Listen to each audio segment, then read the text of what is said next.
साथियों नमस्कार। विश्व गुरु का ज्ञान विश्व शांति अभियान चैनल में आप लोगों का स्वागत है। और आज हम आप लोगों को सदगुरु कबीर साहब की वाणी के माध्यम से समझाने का प्रयास करेंगे कि साहब ने आत्मा परमात्मा का स्वरूप ज्ञान प्राप्त करने के लिए किसे सदगुरु बताया है और सदगुरु के क्या कर्तव्य होते हैं और किस प्रकार से आप लोगों को मतलब मुक्ति मिल सकती है, परमात्मा की प्राप्ति हो सकती है। इस प्रकार से इस वाणी में साथियों आप लोगों को अच्छी तरह से पता चलेगा।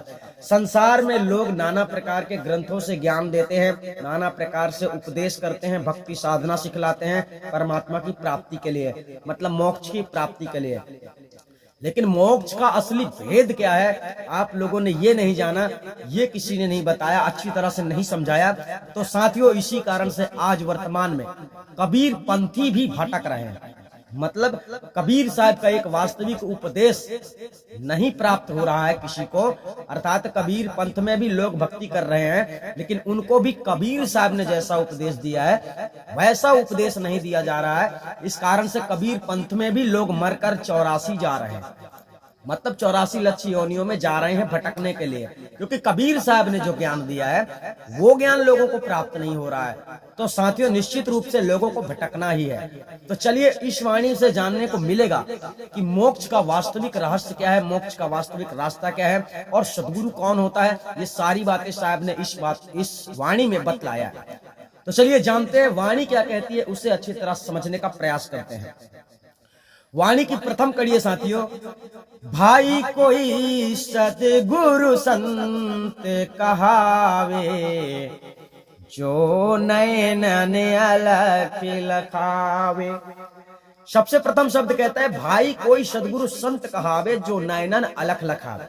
अच्छी तरह से इस बात को पहले समझना है आप लोगों को कि ये शब्द कह क्या रहा है। सबसे पहले तो सदगुरु कबीर साहब सर्वत्र जगत के लोगों को अपना भाई का वास्ता देते हैं। भाई मतलब मित्रवत इस शब्द में समझा रहे हैं कि मित्रों भाइयों कोई संत होता है जो सदगुरु कहलाता है। यहाँ पर बताया गया भाई कोई सदगुरु संत कहा। अब लोग इस संसार में सदगुरु किसको कहने लगे हैं? परमात्मा को कहने लगे हैं। मतलब पारब्रह्म परमात्मा को सदगुरु लोग कहने लगे हैं। कहते हैं कि सदगुरु छुड़ा लेगा, सदगुरु बचा लेगा, सदगुरु आपकी विनती सुन लेगा, प्रार्थना सुन लेगा और सदगुरु आपको मुक्ति दिला देगा। इस बात को आप नहीं समझते। सदगुरु उसे कहा जाता है जो सच्चा संत है, ध्यान रखें। और सच्चा संत किसे कहा जाता है साथियों? जिसे आत्मा परमात्मा का स्वरूप ज्ञान मालूम होता है, जो आत्मा परमात्मा के स्वरूप ज्ञान से अवगत होता है, मतलब जो आत्मा परमात्मा को अच्छी तरह से जानने वाला होता है वही संत सच्चा होता है। और वही सच्चा संत साथियों सदगुरु माना जाता है। सदगुरु कबीर साहब के अनुसार यहाँ पर बतलाया जा रहा है। कबीर साहब भी सदगुरु थे क्योंकि उन्हें भी आत्मा परमात्मा का पूरी तरह से ज्ञान था और वो भी आत्मा परमात्मा का परिचय करवाते थे, जिसे भी करवाते थे। तो इस वाणी में साथियों जो साहब ने संदेश दिया है वो परमात्मा के परिचय के लिए दिया है। तो अगर आप भी परमात्मा के भक्त हैं, किसी भी धर्म में आप बिलोंग करते हैं, किसी भी धर्म से आप हैं, लेकिन अगर आपके अंदर परमात्मा को पाने की लगन है तो कबीर साहब की ये बात आप लोगों को माननी पड़ेगी। तो चलिए शब्द को समझते हैं पूरी तरह से कि शब्द क्या कहता है। शब्द कहता है भाई कोई सदगुरु संत कहावे, जो नयनन अलख लखावे। जो नयनन अलख लखावे समझना साथी। नयनन अलख का मतलब आपकी आंखें, नयन मतलब आंख होता है। आपकी आंखों के सामने है परमात्मा, आपके शरीर के अंदर है परमात्मा, आपके शरीर के बाहर है परमात्मा, लेकिन दिखाई नहीं देता। परमात्मा का स्वरूप ऐसा ही है साथियों जो दिखाई नहीं देता आंखों से तो दिखाई नहीं देता। तो नयनन अलख लखावे यानी कि जो बाहर सत्ता परमात्मा सत्ता विद्यमान है, अंदर भी है, हर जगह है। परमात्मा तो सर्वव्यापी है परंतु आप उसको जानते नहीं हो, मतलब आपने उसे देखा नहीं है, आप उसे पहचानते नहीं। तो नयनन अलख लखावे का मतलब होता है, अलख का मतलब होता है आत्मा स्वरूप ज्ञान, आत्मा परमात्मा स्वरूप ज्ञान। अलख शब्द यहाँ पर दोनों चीजें आती हैं, मतलब जिसे कोई देख नहीं सकता, जिसे किसी ने आज तक देखा नहीं है आंखों से। तो जो नयनन अलख लखावे की बात आती है, अर्थात लखावे शब्द साथियों यहाँ पर परिचय करवाने वाली बात आती है, अर्थात हम आपको किसी चीज से परिचय करवा देते हैं कि भाई ये मतलब किसी भी चीज को ले लो ना, आप दुकान में जाते हैं, माला है, फूल है और टोपी है, कपड़ा है, जो भी चीज है, अगर आप नहीं जानते, हमने आपको बताया कि ये शर्ट है ना, इसको पैंट कहते हैं, इसे सोना कहते हैं, इसे चांदी कहते हैं, इसे हीरा कहते हैं, इसे मोती कहते हैं, हमने जिस चीज से आपको परिचय करवाया, तो इसी जगह को यहाँ पर साथियों साहब ने बतलाया है लखावे।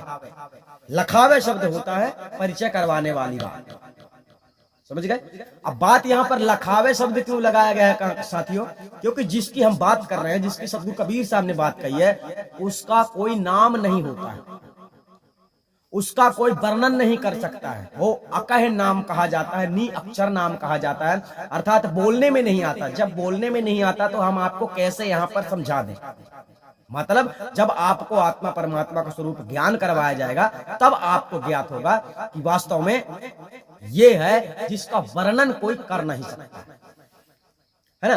तो सारे संसार में परमात्मा को लेकर लोग जो है तो परेशान है, परमात्मा एक सवाल बनकर रह गया है, और परमात्मा को पाने के लिए लोग नाना प्रकार के कर्मकांडों में उलझे रहते हैं। हालांकि कर्मकांडों में आप लोगों को उलझाया गया है, सच्चाई सामने नहीं आई इसलिए। लेकिन चलिए इस वाणी के द्वारा आपको समझ में आएगा कि वास्तविक में हमें भूल कहाँ पर है, यानी आपकी भूल है जिस वजह से आज आप नाना प्रकार के प्रपंचों में फंसे हुए हैं। आपने झूठा गुरु बना लिया है, ऐसा गुरु बनाया है जो आपको परमात्मा से परिचय नहीं करवा रहा है।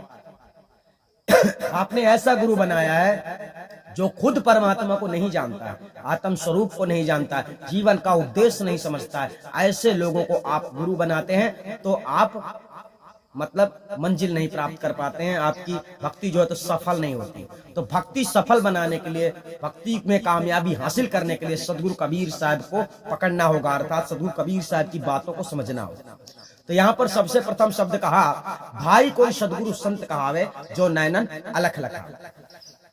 अब आगे शब्द साथियों कहा गया है, उसे भी अच्छी तरह समझ लो कि साहब आगे क्या कहता है।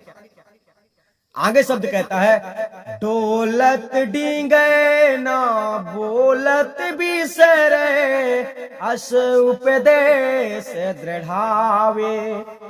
बोलत डोलत डिंगे न बोलत बिसरे, अस उपदेश दृढ़ावे।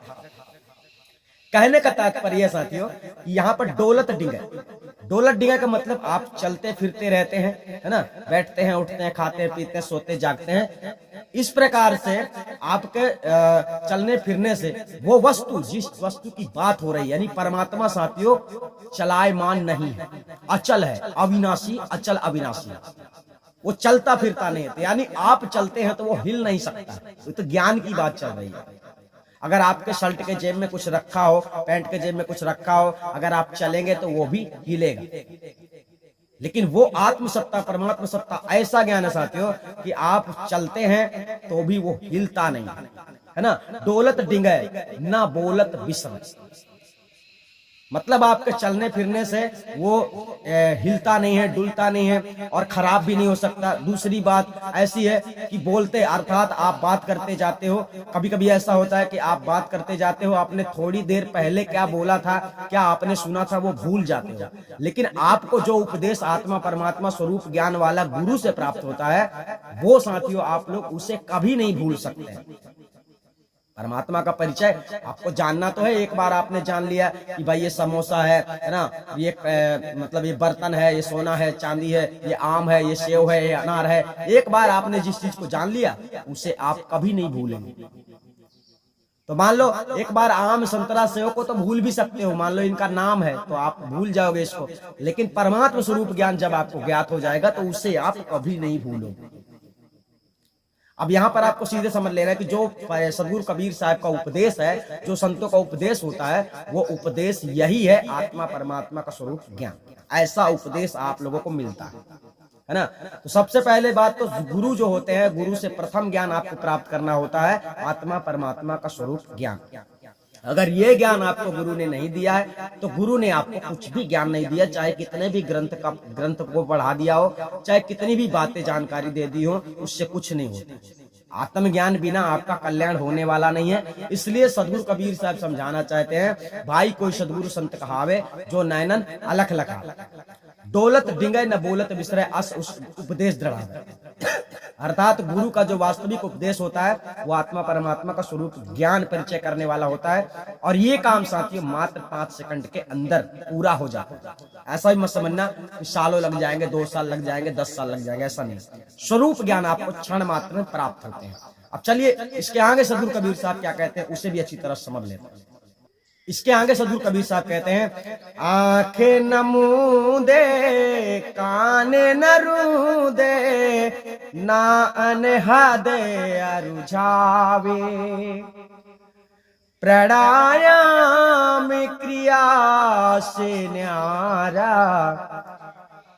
प्राणायाम क्रिया से न्यारा, सहज समाधि सिखावे, भाई कोई सदगुरु संत कहावे। अब यहाँ पर आपने समझा साहब ने क्या बताया, आंख न मूंदे कान न रूंदे ना अनहद उर्झा। अब यहाँ पर आप ध्यान से समझना, आंख न मूंदने का मतलब ये होता है साथियों कि संसार में बहुत सारे लोग जो ध्यान कर रहे हैं तो ऐसा आंख बंद करके ध्यान करते हैं और सोचते हैं कि हम परमात्मा की भक्ति में लीन हैं, हम परमात्मा के दर्शन कर लेंगे। ऐसा करने के बाद में तो साहब ने क्या बताया है, आंख न मूंदे।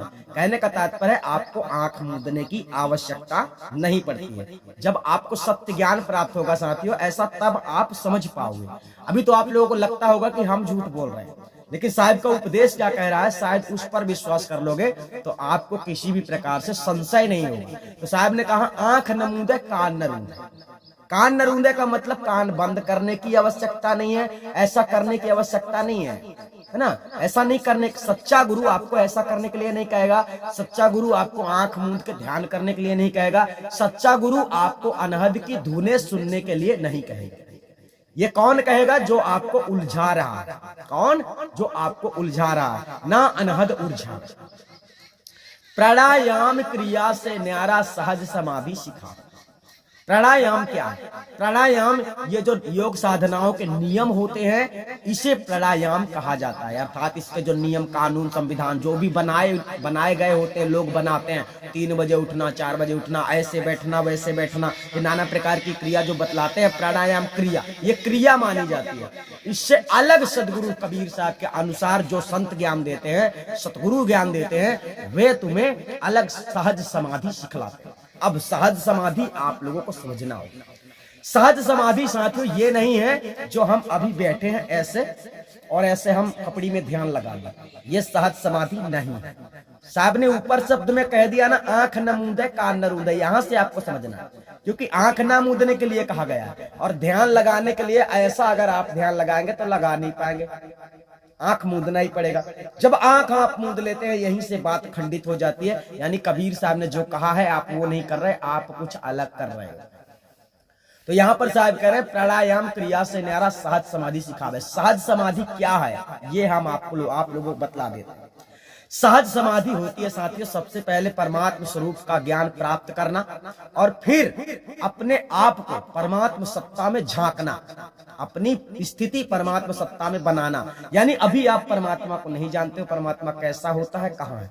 परमात्मा सब जगहों में है, हर जगह पर मौजूद है, लेकिन वो आपको दिखता नहीं है। तो अभी आपको कितना ज्ञान है, इस शरीर के अंदर अंतर्गत के अंदर ज्यादा से ज्यादा ज्ञान होगा, शरीर के बारे में ज्ञान होगा, लेकिन परमात्मा और आत्मा के बारे में ज्ञान नहीं है, आपको पता नहीं है कि कैसा है। तो परमात्मा का आत्मा परमात्मा का जो स्वरूप ज्ञान है साथियों वो शरीर से परे है। आत्मा शरीर सत्ता में फंसी हुई है और परमात्मा सत्ता सर्वत्र से मुक्त है। कहने का मतलब है वो इसमें फंसी नहीं हुई है, आत्मा फंसी हुई है, परमात्मा फंसा नहीं हुआ है। और बस भक्ति करने वाले सभी लोगों का सिद्धांत होता है कि इन 84 लक्ष योनियों से नश्वर संसार से छूटने वाली बात, ये आप लोगों के अंदर विचारधाराएं होती हैं कि हमें अब इस संसार में नहीं आना है, जन्म नहीं लेना है, क्योंकि इस संसार में बहुत दुख होता है, बहुत तकलीफ होती है, बहुत समस्याएं होती हैं। और इस प्रकार से जिसको ज्यादा कष्ट होता है वही आत्माएं परमात्मा की ओर लगन लगाती हैं। इस नश्वर संसार में कुछ नहीं रखा है, यहाँ कोई भी अपना नहीं है, ये क्षण मात्र के नाते गोते होते हैं। देश विदेश घर द्वार जो रिश्तेदार जो भी आपके मित्र भाई बंद जो भी मिलते हैं ये सब क्षण मात्र के होते हैं, यानी कि इसी जन्म के साथी हैं। इसी जन्म के भी आपके पूरे साथी नहीं है। यहाँ तो संसार में सब स्वार्थ के साथी हैं। तो समझना है, सदगुरु कबीर साहब समझाना चाहते हैं कि जो सच्चे सतगुरु होते हैं साथी, वो आप लोगों को आत्मा परमात्मा का स्वरूप ज्ञान परिचय करवाते हैं, ना कि तुम लोगों को ढिमका फलाना में फंसा देते हैं। ढिमका फलाना मतलब ऐसा करो वैसा करो तो परमात्मा मिलेगा, इस मंत्र का सुमिरन करो, इस मंत्र का जाप करो तो आपको परमात्मा मिलेगा, ऐसी क्रिया करो तो आप लोगों को मोक्ष मिल जाएगा, ऐसी साधना करो तो आप लोगों को मोक्ष मिल जाएगा। ऐसी साधना आप लोगों को नहीं करना। आपको करना है सच्चा सतगुरु। सच्चा सतगुरु आपको बनाना है और उसके बताए मार्ग पे चलना है। बताए मार्ग पे चलने का मतलब जैसा उन्होंने उपदेश दिया उसी के अनुसार आप लोगों को अपना जीवन गुजारना। सच्चे सतगुरु आप लोगों की रहनी गहनी कैसी होनी चाहिए ये समझाते हैं। ये सबसे बड़ी आपकी साधना है। कब क्या बोलना चाहिए, कब क्या नहीं बोलना चाहिए, कब कौन सा काम करना चाहिए, कब कौन सा काम नहीं करना चाहिए, अर्थात क्या करना तुम्हारी जिम्मेदारी है और क्या तुम्हें नहीं करना चाहिए, ये सारी बातें जानना समझना और अच्छी तरह से उसमें चलना, ये आप लोगों की जिम्मेदारी होती है। और ये ज्ञान देने वाला सच्चा सतगुरु होता है। और इसके साथ साथ जब आपके ऊपर गुरुओं को विश्वास हो जाता है, संतों को विश्वास हो जाता है कि भक्त जो है तो परमात्मा से अच्छी लगन रख रहा है, अर्थात अपने जीवन कल्याण के लिए संघर्ष कर रहा है, प्रयास कर रहा है, तो सच्चे सतगुरु प्रसन्न होकर आत्मा परमात्मा का स्वरूप ज्ञान करवा देते हैं। ठीक है। तो अब आजकल हो क्या गया है साथियों कि जो भी व्यक्ति कहीं भी जाता है तो कहता है मुझे नाम दीक्षा लेनी है ना। आपको ऐसा नहीं बोलना चाहिए, ऐसा बोलना चाहिए कि मुझे सतगुरु की शरण लेनी है। आप नाम दीक्षा की बात चलती है। नाम दीक्षा को पहले समझो। नाम दीक्षा का मतलब होता है निज स्वरूप ज्ञान की प्राप्ति। आत्मा परमात्मा स्वरूप ज्ञान की प्राप्ति के स्थान को नाम दीक्षा बतलाया गया है। अभी संसार में लोगों ने नाम दीक्षा नाना प्रकार की नाम दीक्षा देना शुरू कर दिया। कोई सतनाम दे रहा है, कोई राम राम दे रहा है, कोई सोहम मंत्र दे रहा है ना, कोई बैठ के पलथी मार के बैठने वाली साधना बतला रहा है, योग साधना सिखला रहा है, कोई ज्योति पुरुष के दर्शन करवा रहा है, यानी ज्योति स्वरूप के दर्शन करवा रहा है, नाना प्रकार की साधनाएं बतला रहा है। कोई तो किताबों का मंत्र पढ़ा रहा है ना, कोई यज्ञ करवा रहा है, तो कोई पूजा पाठ करवा रहा है, कोई कुछ करवा रहा है। तो ये सारी बातें सदगुरु कबीर साहब कहते हैं कि ये सब गलत है। ऐसा सच्चा संत सतगुरु नहीं करवाता है। चलिए आगे जानते हैं। साथियों साहब ने आगे भी वाणी में समझाया, उसे भी अच्छी तरह से समझ लेते हैं। यहाँ पर आप समझ लेना, आंख न मूंदे कान न रूंदे ना अनहद उर्जावे, प्राणायाम क्रिया से न्यारा सहज समाधि सिखा। सहज समाधि सिखावे का मतलब यही होता है, सबसे पहले तो आत्मा परमात्मा का स्वरूप ज्ञान आपको प्राप्त करना है। ये जब आप लोगों को प्राप्त हो जाता है, इसके बाद आप लोगों को अपने मन की एकाग्रता को उसमें स्थित करना है। आपका मन जो संसार में भटक रहा है, तो उस मन को खींचकर उस सर्वसत्ता में लगाना है। और उस सर्वसत्ता में जब आप लगाओगे, आप इस संसार के मोह माया से अलग हो जाओगे, जब आपकी एकाग्रता सार शब्द महाचेतन सतपुरुष परमात्मा में हो। ठीक है। तो आप लोगों ने यहाँ पर समझा। अब आगे चलते हैं साथियों, आगे साहब ने क्या बतलाया उसे भी अच्छी तरह से समझ लेते हैं।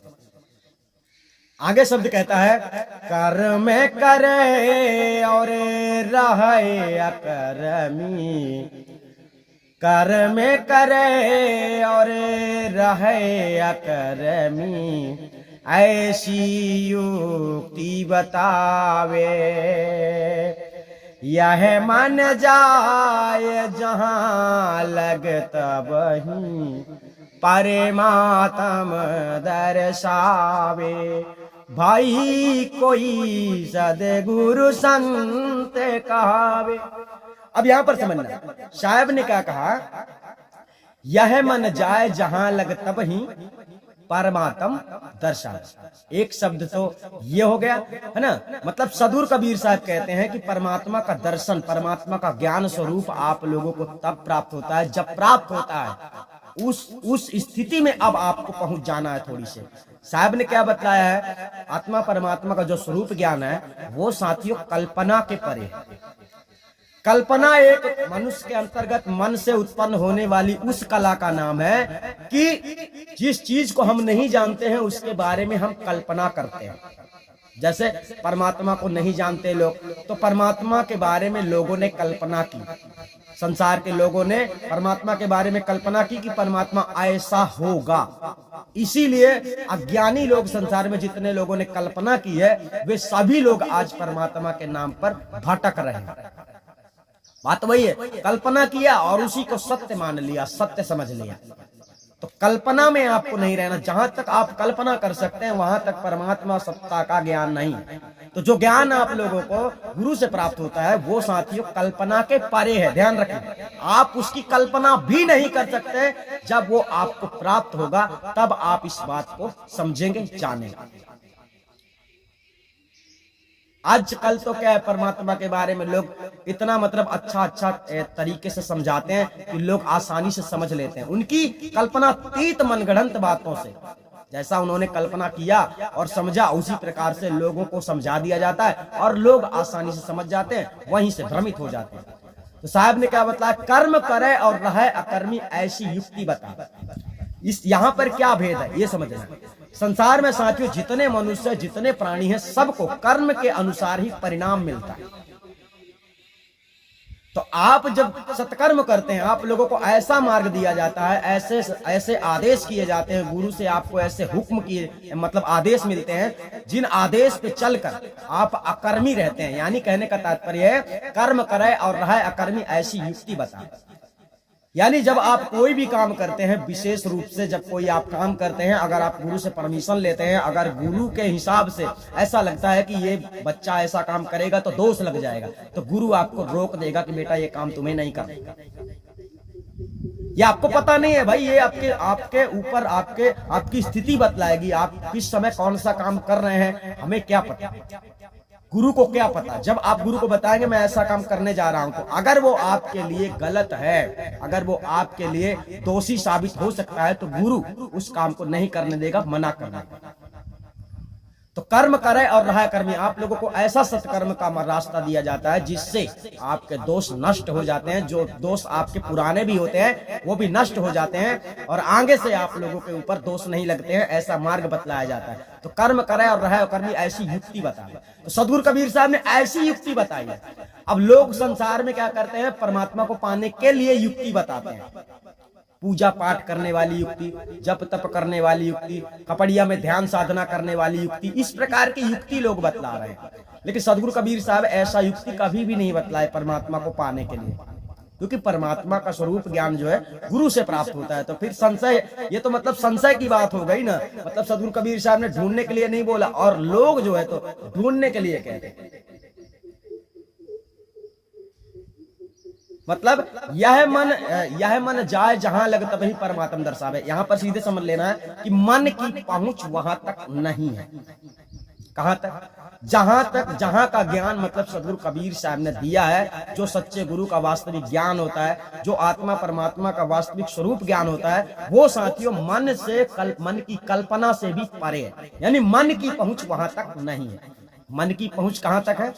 स्वर्ग पताल दौर मन केरा, मन अस्थिर मन आहे अनेरा। यानी कहने का तात्पर्य है कि 3 लोक 14 भुवन तक मन सीमित है, इसके बाहर मन नहीं जा सकता। यानी मन की दौड़ ही स्वर्ग से लेकर पाताल तक। कहने का तात्पर्य ये हो गया कि 3 लोक 14 भुवन में जो है तो मन रमण कर सकता है, जा सकता है, वहां तक के बारे में विचार कर सकता है, कल्पना कर सकता है। लेकिन जहां परमात्मा सत्ता की बात है, जहां पर आत्मा परमात्मा का स्वरूप ज्ञान की बात है, वहां तक मन की सीमा नहीं है, मन वहां नहीं जा सकता, क्योंकि मन वहां के बारे में जानता ही नहीं है। मन की पहुंच वहां तक है ही नहीं। कुछ ऐसी बात है। तो साहब ने यहाँ पर बतलाया, यह मन जाए जहां लग तभी परमात्म दर्शावे। ये गुरु से जब आप प्राप्त करते हो तब आपको समझ लेना, जो ज्ञान आपको आत्मा परमात्मा स्वरूप ज्ञान गुरु से प्राप्त होता है वो कल्पना के परे है। इस बात को निश्चित रूप से ध्यान रखना। जैसे कोई आदमी बैकुंठ को देखा नहीं है, लेकिन कल्पना करते हैं बैकुंठ में जाने की। बैकुंठ में ऐसा होता है, बैकुंठ में वैसा होता है, बैकुंठ में विष्णु भगवान ऐसे शेषनाग में पड़े रहते हैं। किसी ने देखा नहीं है, ये लोगों की कल्पना होती है। देखा नहीं है किसी ने भी वहां कैसे शरीर होते हैं, क्या खाने को मिलता है, क्या पीने को मिलता है, कैसा रहना सहना है। ये आप सब लोगों को, सर्वत्र जगत के लोगों को केवल झमेले में फंसाया जाता है। केवल इन्होंने कल्पना की है इस प्रकार से, इसलिए आज उस कल्पना के अनुसार, अर्थात बैकुंठ ग्रंथों में आता है, हम इस बात को मानते हैं, लेकिन लोगों ने नहीं देखा। कि बैकुंठ कैसा होता है। तो लोगों ने कल्पना की है। वर्तमान में आप टीवी टावा में देखेंगे तो विष्णु भगवान के बारे में बहुत कुछ बतलाया जाता है, राम के बारे में, कृष्ण के बारे में, सबके बारे में बतलाया जाता है। बट जितने लोग बतला रहे हैं ये सब लोग कल्पना करके बतला रहे हैं। ग्रंथ का कितना वास्तविक सार है उससे ज्यादा ही चढ़ बढ़ के बतला रहे हैं। तो ये चीजें साथियों वास्तव में संसार में वर्तमान में हो गई हैं कि रही थी बात इतनी पहले, आज इतनी हो गई। इसलिए तो आज समझ में नहीं आता है कि सही बात कौन बतला रहा है, सही जानकारी कौन दे रहा है। और इस प्रकार से सब लोग संसार में भटक रहे हैं सही जानकारी ना मिलने के कारण। तो अगर आप कबीर साहब की वाणियों को अच्छी तरह से सुनते रहेंगे, समझते रहेंगे, तो आपके अंदर से सारे भ्रम जो है तो नाश हो जाएंगे और आप सत्य मार्ग को पकड़ पाएंगे और अपनी जिम्मेदारी को समझ पाएंगे। मतलब आपकी जिम्मेदारी है, मनुष्य का तन पाया है तो सच्चे सतगुरु की तलाश करो जो आपको आत्मा परमात्मा का स्वरूप ज्ञान करवा सकता है। क्योंकि आत्मा परमात्मा का स्वरूप ज्ञान किए बिना आत्मा का कल्याण हो नहीं सकता। तो अब आपको अच्छी तरह समझना है सदगुरु कबीर साहब ने आगे क्या बोला है, इससे भी अच्छी तरह से जान लेते हैं।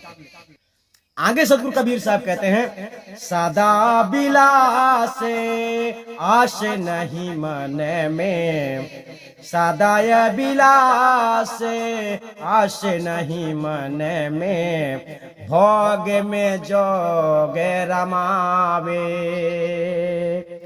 धरती छाड़े आकाश हूँ छाड़े, आधर मड़ैया छावे, भाई कोई सदगुरु संत कहावे। अब यहाँ पर सदगुरु कबीर साहब ने क्या बतलाने का प्रयास किया है, इसे अच्छी तरह से जानना पड़ेगा। सदा विलास आस नहीं मन में, भोग में जोग रमा। अब इस संसार में आप लोगों को सबसे पहले यह समझना, भोग में जोग रमावे क्या चीज।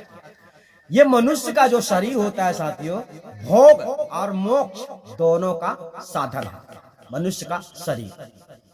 अभी संसार में अज्ञानी लोगों ने परमात्मा की भक्ति के लिए अलग अलग रास्ते अपनाए हैं। कोई तो सन्यास ले लेता है, कोई तो ऐसा सोचता है कि परमात्मा की भक्ति करने के लिए अगर करना चाहते हैं तो शादी नहीं करना चाहिए, ब्रह्मचारी रहना चाहिए। तो ये जीवन का पहले महत्व तो समझिए। ये जो जीवन मनुष्य का जो तन प्राप्त होता है, भोग और मोक्ष दोनों का, ये शरीर जो मानव का तन है ये भोग और मोक्ष का साधन है दोनों। यानी भोग में आप रह सकते हैं, भोग मतलब आपकी जो इच्छाएं होती हैं उस इच्छाओं को भी आप पूर्ति कर सकते हैं और उसके साथ साथ आप परमात्मा की प्राप्ति के लिए वैराग्यता भी धारण कर सकते हैं, वैरागी भी बन सकते हैं। ऐसा हो सकता है। भोगने का एक ही मतलब नहीं होता कि बस भोग विलास, कोई भोग विलास कहा जाता है। आप खाना खाते हैं वो भी भोग हो जाता है, पानी पीते हैं वो भी भोग हो जाता है, कुछ आप प्राप्त करना चाहते हैं उसके लिए मजदूरी करते हैं, पैसा कमाते हैं, वो भी भोग हो जाता है। अपनी जरूरतों को पूर्ति करने के स्थान को साथियों यहाँ पर भोग शब्द का प्रयोग किया गया है। भोग में जोग रम। अब भोग में जोग रमावे कैसा, सदा विलास आस नहीं मन में, भोग में जोग रम। सदा विलास का मतलब ये होता है साथियों कि सदा विलास यहाँ पर उस स्थिति की बात आ जाती है कि आप इस संसार में रहते हुए भी संसार से विरक्त होते हैं।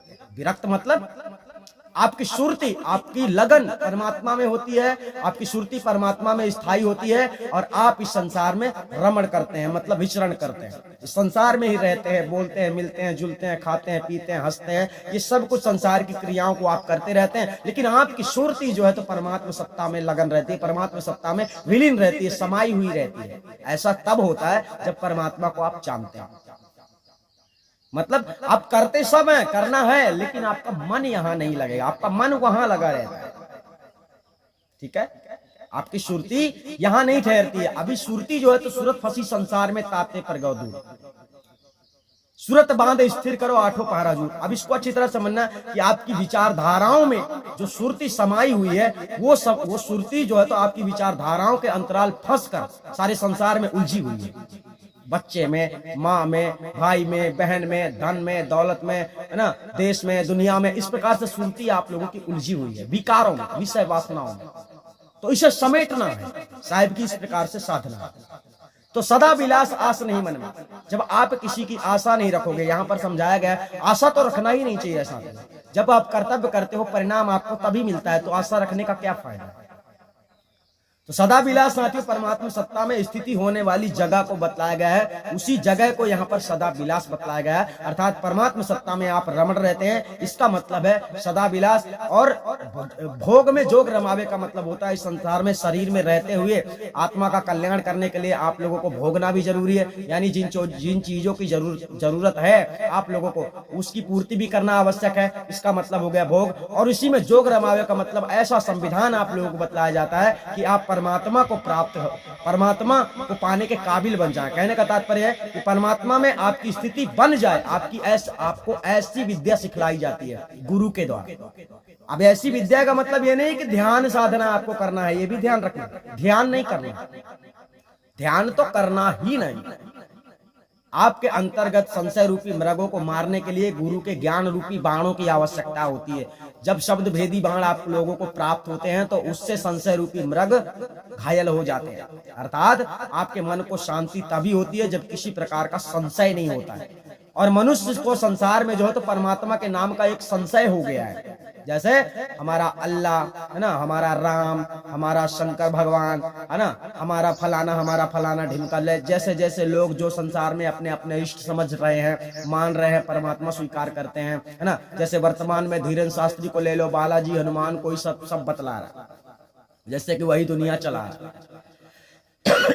तो इस प्रकार से साथियों परमात्मा के रास्ते में चलने वाले, सर्वत्र जगत के लोगों को, भटकने वाले लोगों को सद्गुरु कबीर साहब ने इस प्रकार से रास्ता बतलाया है कि आप सबकी आंखें खुल जाएं और आप वास्तविकता को समझ जाओ और परमात्मा को पाने के लिए सत्कर्म करो, सत्मार्ग पे लग जाओ, सतगुरु को ढूंढो जो तुम्हें क्षण मात्र में परमात्मा स्वरूप का ज्ञान करवा सकता है। आगे सद्गुरु कबीर साहब कहते हैं, धरती त्यागे आकाश हूँ त्यागे, अधर मड़ैया छावे, शून्य शिखर के सार शिला पे, आसन अचल जमावे, भाई कोई सद्गुरु संत कहावे।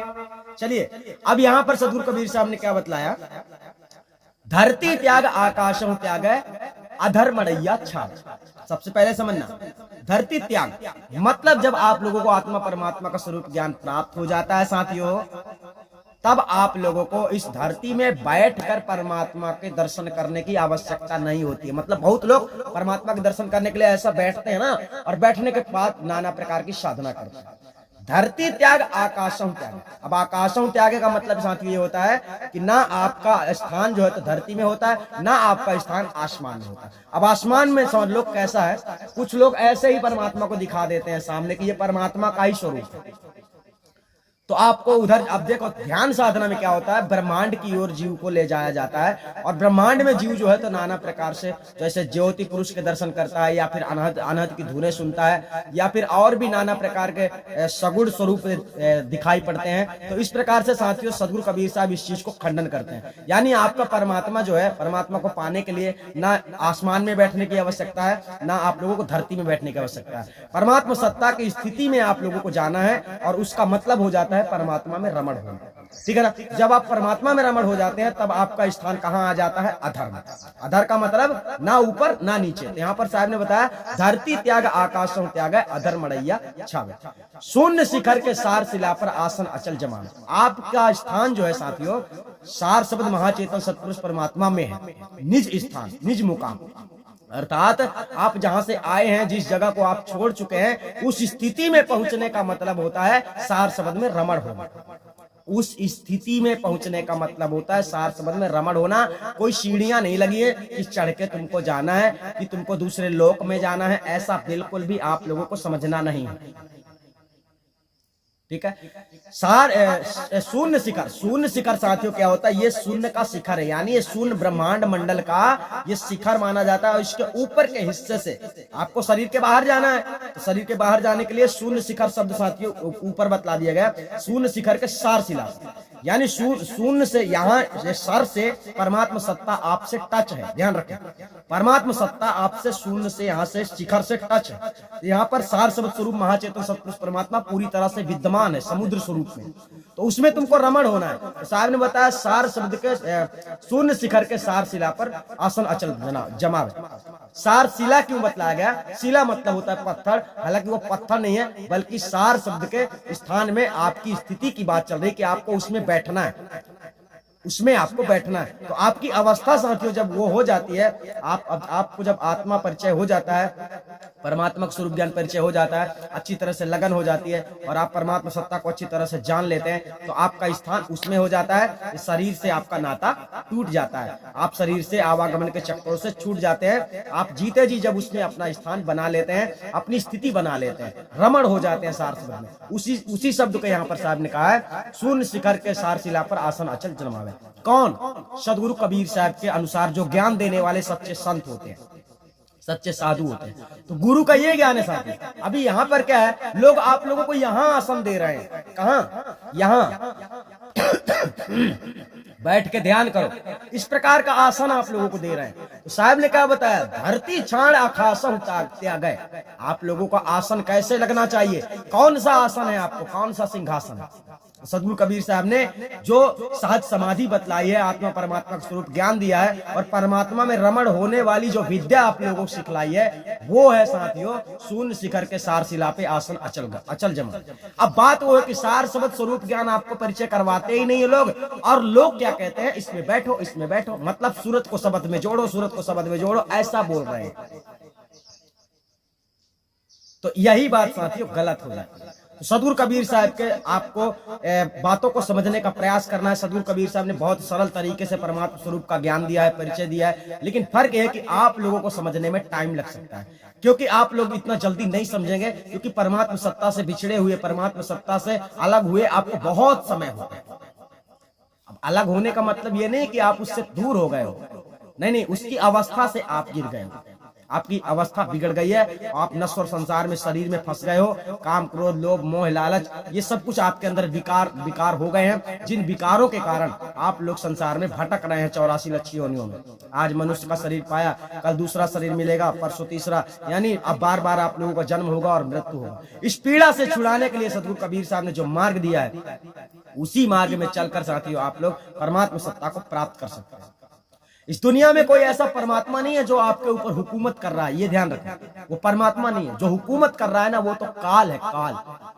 और सदगुरु कबीर साहब का वो रास्ता है जो तुम्हारी स्वयं की कुर्सी देता है, स्वयं की हुकूमत में तुम रहते हो, तुम किसी के बस में नहीं होते, कोई तुम्हें कुछ हुक्म नहीं देता, ना तुम कुछ करते हो, ना तुम खाते हो, ना पीते हो। एक ऐसी अवस्था में सदगुरु कबीर साहब ले जाते हैं आत्मा को, यानी आप लोगों को। आप सबके अंदर इतना डर भर गया है, हमारा भगवान वो है, हमारा देवता वो है, हमारा इष्ट वो है, हमारा फलाना वो है, हमारा ढिमका है। साथियों, जिस पिंजड़े में आप रह रहे हैं ना, सच कहें, सच मानो तो ये पिंजड़ा भी तुम्हारा नहीं है।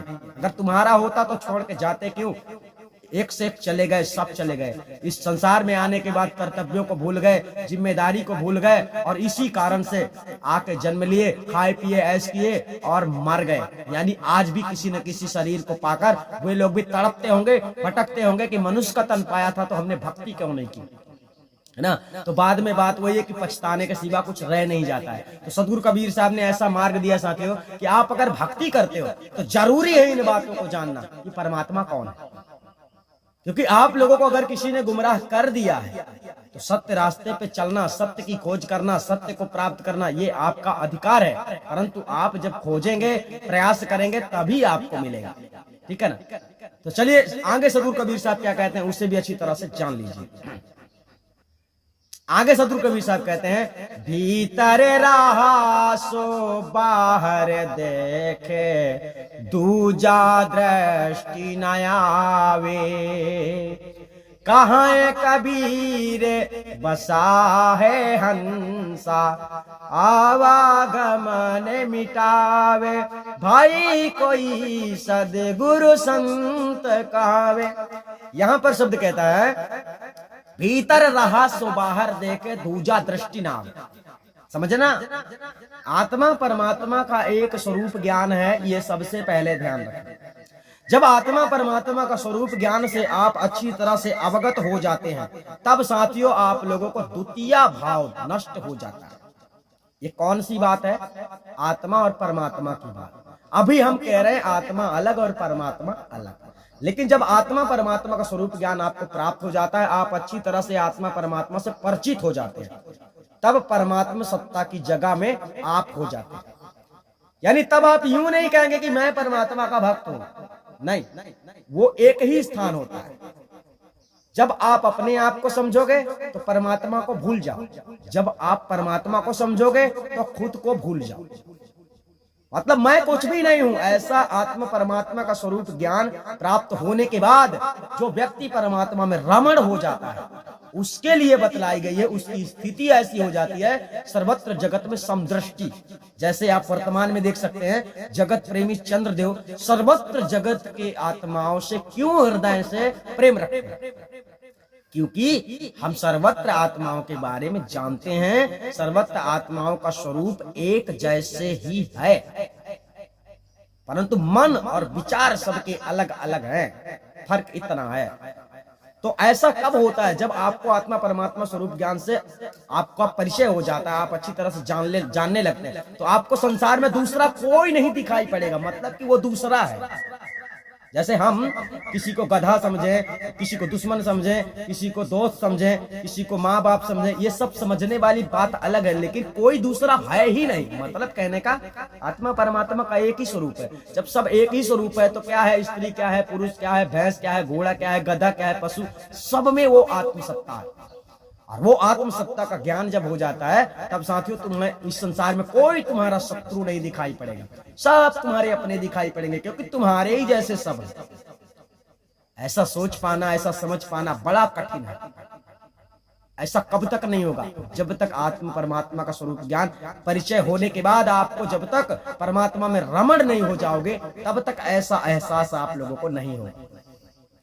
दूजा दृष्टि ना आवे, जगत में तुम्हें कोई दूसरा नहीं दिखेगा, ऐसा तब भान होगा आप लोगों को जब आत्मा परमात्मा का स्वरूप ज्ञान प्राप्त होने के बाद अच्छी तरह से आप परमात्मा को पहचान लोगे, तब सर्वत्र जगत में तुम्हें परमात्मा सत्ता सब में दिखाई पड़ने लगेगा। ऐसा कुछ भी नहीं रहेगा जिसमें परमात्मा सत्ता का स्वरूप नहीं है, ऐसा आप लोगों को तब पता चलेगा जब आप उससे परिचित हो जाएंगे। कहाँ कबीर बसा है हंसा आवागमन मिटावे, यानी जो हंस आत्माएं, यानी जो आप लोग भक्त आत्माएं जितने हैं, जो परमात्मा सत्ता में विलीन हो जाता है, वही आवागमन से छूट जाता है। कहाँ कबीर बसा हो हंसा, किसमें बसने की बात कर रहे हैं? आत्मा परमात्मा में स्थित हो जाए, अर्थात सतलोक में प्रवेश हो जाए, सत्य स्वरूप हो जाए, तो आत्मा इस संसार के आवागमन चक्रों से छूट जाती है। तो आप लोगों ने यहाँ पर सदगुरु कबीर साहब के संदेश के अनुसार समझा होगा कि सदगुरु कबीर साहब का उपदेश कैसा है परमात्मा की प्राप्ति के लिए, मोक्ष की प्राप्ति के लिए, कितना सरल है और कितना कठिन है, कैसी साधना है सदगुरु कबीर साहब ने जो बतलाई है, और कैसी साधना वर्तमान में इस संसार के लोग बतलाते हैं। यहाँ तो कबीर पंथी भी भूले पड़े हुए हैं, और की तो हम बात क्या करें। जो कबीर के नाम पर ही उपदेश कर रहे हैं, कबीर के ही नाम की भक्ति कर रहे हैं बहुत सारे लोग, तो वही भूले पड़े हैं इस संसार में। तो आप लोगों की जानकारी के लिए हम पूरी तरह से समझाना चाहते हैं। आप लोग अगर इस चैनल में पहली बार आते हैं तो वीडियो को देखा करें और शेयर किया करें दूसरे लोगों को, क्योंकि विश्व गुरु का ज्ञान मतलब हमारे इस चैनल का संदेश है कि हम सारे विश्व तक ये जानकारी दे सकें। जो परमात्मा के लिए भटक रहे हैं वो भटके नहीं, उन्हें पता चलना चाहिए कि सही जानकारी क्या है, वास्तविकता क्या है। क्योंकि वास्तविकता का ज्ञान जब तक नहीं होगा, आप लोगों के अंदर एक डर भर दिया गया है, ये ध्यान रखना, डर। और हमारे जो हम सत्संग में देते हैं, जो हम समझा रहे हैं, इन सत्संगों को देखने के बाद आपके अंदर से भय नामक शत्रु जो है घायल हो जाएगा, मर जाएगा। यानी भय आपके अंदर से निश्चित रूप से निकल जाएगा, किसी भी प्रकार का आपके अंदर भय नहीं होगा। अगर भय है आपके अंदर तो इस बात का भय रखो कि आप किसी से गलत मत करो। अगर आप किसी से गलत करोगे तो आपके साथ गलत होने के योग तैयार होते हैं। ये दुनिया को चलाने वाला जो मालिक है वो साथियों सबको मौका देता है। आप किसी के साथ गलत करते हैं, आपके साथ भी गलत होगा और गलत करने का वो मौका देगा। हाँ, अभी मौका नहीं दिया तो बाद में देगा। तो इस प्रकार से आपने इस वीडियो में समझा होगा कि परमात्मा की प्राप्ति के लिए हमें क्या करना जरूरी है, कैसे कैसे साहब ने बताया है। अब संसार में कबीर पंथी ही संसार में भटक रहे हैं, तो कबीर पंथी लोगों को सबको ही जानकारी होना चाहिए। तो आप लोगों से हमारा रिक्वेस्ट रहता है कि अगर आप लोग पहली बार वीडियो देखते हैं तो इस वीडियो को शेयर करना बिल्कुल भी नहीं भूलेंगे, और हमारे दूसरे चैनल जो आते हैं उन चैनलों में भी जाकर अच्छी तरह से ज्ञान को समझने का प्रयास करेंगे। और आपके सवाल जो होते हैं, अगर आपको सवाल करना है तो आप हमारे नंबर पे सवाल भी कर सकते हैं। एक मनुष्य को एक सवाल करने का अधिकार होता है, आप सवाल कर सकते हैं। जो भी आपके अंदर सवाल चल रहा है भक्ति से संबंधित जो भी आपके सवाल है वो सवाल आप कर सकते हैं, आपको उसका जवाब जरूर मिलेगा। व्हाट्सएप में आपको सवाल करना होगा। तो चैनल को सब्सक्राइब कर लें, और वीडियो पसंद आया है तो उसको लाइक भी कर लें, क्योंकि परमात्मा के बारे में आज तक चर्चा चल रही थी, लेकिन अब परमात्मा को देखने का अवसर आ गया, परमात्मा को जानने का अवसर आ गया है, परमात्मा से मिलने का अवसर आ गया है। यानी आप लोगों के अंदर दृढ़ता होनी चाहिए, लगन होनी चाहिए, सतमार्ग में चलने का हौसला होना चाहिए, तभी आप लोग परमात्मा को देख पाएंगे, परमात्मा को जान पाएंगे, परमात्मा को पहचान पाएंगे। अब वो बात नहीं होगी किताबों में कि यहाँ वो लिखा है, वहां वो लिखा है, यहाँ वो लिखा है। नहीं नहीं नहीं, अगर भक्त हो सच्चे तो साबित कर दो, तुम्हें परमात्मा जीते जी देखने को मिलेगा। कैसा होता है हमारा परमात्मा, कैसा है आदि ब्रह्म, कैसा है अनादि पुरुष, कैसा है महाचेतन सत्पुरुष परमात्मा, उसको जानने का आपके पास एक अवसर है, और ये अवसर अब आपके सामने आ गया। तो साथियों, हम आप लोगों से फिर मिलेंगे, तब तक के लिए धन्यवाद। आप सभी अपना ख्याल रखेंगे। वीडियो पसंद आया तो लाइक करें, और चैनल को सब्सक्राइब करना ना भूलें, क्योंकि ऐसा सत्संग दुनिया में अभी आप लोगों को देखने को नहीं मिला होगा और मिलेगा भी नहीं। तो समय ना गंवाएं, चैनल सब्सक्राइब करके वीडियो को शेयर करना ना भूले। आपके मित्र दोस्त यार जो भी परमात्मा से जुड़े हैं, वो किसी भी पंथा पंथी में जुड़े हो, चाहे वो किसी को भी मानने वाले हो, किसी भी धर्म के लोग, सबको वीडियो भेजना चाहिए, ताकि सब लोगों को सच्चाई का पता चले। और हम पूरी कोशिश करते हैं, हम आपके अंदर से हर भ्रम को समाप्त करने की कोशिश करेंगे। साथियों नमस्कार, तब तक के लिए धन्यवाद। आप सभी अपना ख्याल रखें।